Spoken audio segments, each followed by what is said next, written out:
இப்படி ஒரு ஃப்ளாஷ்பேக்கா மஸ்னகுடின்னு ஒரு ஊரில் காளின்னு ஒரு பையன் இருந்தான். அவன் வேற யார் கூடயும் விளையாடவே மாட்டான். எப்பவுமே தனிமையில தான் இருப்பான்.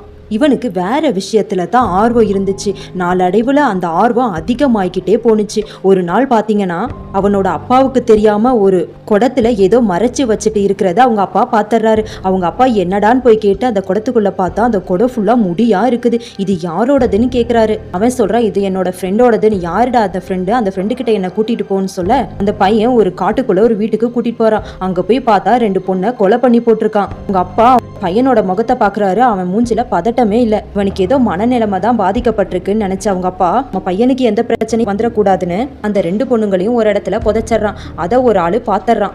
ஊர்ல எல்லாருக்கும் தெரிஞ்சு இந்த பையனோட அப்பாவை எல்லாரும் அடிச்சு கொன்னுடுறாங்க. அப்புறம் பாத்தீங்கன்னா பல வருஷத்துக்கு அப்புறமா இந்த ஊர்ல 3 பொண்ணுங்க காணாம போயிடுறாங்க. இதுல 2 பொண்ணுங்களை இவன் கொன்னுறான். ஒரு பொண்ணு மட்டும் தப்பிச்சு போய் போலீஸ்ல கம்ப்ளைண்ட் கொடுத்துருது. அந்த போலீஸ் இவனை அரெஸ்ட் பண்ணிட்டு போயிடுறாங்க. அவன் கண்ணுல பயமே இல்ல.